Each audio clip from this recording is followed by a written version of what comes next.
نبی اکرم صلی اللہ علیہ وسلم نے فرمایا جو شخص حج کا احرام باندھتا ہے یا عمرے کا احرام باندھتا ہے اور بیت المقدس کی طرف چل پڑتا ہے، اس محرم کا جس نے احرام پہنا ہو اس کو محرم کہتے ہیں۔ احرام پہننے والے کا جو دن ہے، اس کا دن گزرنے کے بعد جب شام داخل ہوتی ہے اس کی زندگی میں، اور جب سورج غروب ہو رہا ہوتا ہے، اس کا پہلا دن ہوتا ہے، ابھی تک کعبۃ اللہ نہیں پہنچا، اپنے ملک میں ہی ہے، سفر کر رہا ہے جہاز میں، اپنے ملک میں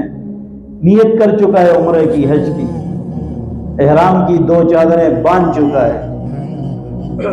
تو نبی اکرم صلی اللہ علیہ وسلم نے فرمایا ابھی تک بیت اللہ تک چاہے نہ پہنچا ہو، جو پہلے دن کا سورج جب غروب ہوتا ہے وہ سورج اس کے سارے گناہوں کو لے کر ڈوبتا ہے، وہ سورج اس شخص کی زندگی کے سارے گناہوں کو لے کر ڈوب جاتا ہے۔ یہ صرف احرام باندھنے والے کے پہلے دن کی بات ہے۔ اللہ اکبر۔ اب اس کی فضیلتوں میں جائیں، اس کی تشریح میں جائیں، وہاں کی کرامات میں جائیں، وہاں کی عبادات کا مناظرہ کریں، بات کریں، آپس میں تذکرہ کریں۔ اللہ اکبر۔ اور جب وہ تلبیہ پڑھتا ہے، لبیک اللہم لبیک لبیک لا شریک لک لبیک ان الحمد والنعمت لک والملک لا شریک لک، یہ ذکر ہے جو احرام والے کو اللہ فرماتے ہیں تو نے یہ ذکر کرنا ہے، اور یہ ذکر اللہ کو اتنا محبوب ہے،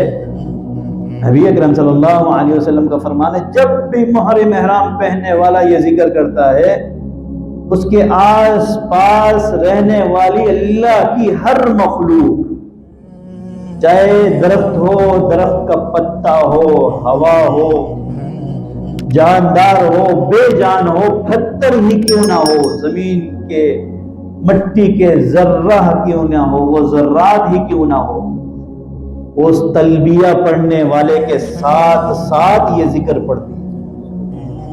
جہاں تک اس کی آواز جاتی ہے، لبیک اللہم لبیک، ساتھ میں پڑا ہوا پتا، درخت، پتھر، زمین کا ذرہ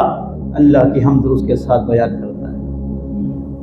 تو بڑا مبارک سفر ہے، بہت ہی مبارک سفر ہے، اللہ جس کو توفیق دے۔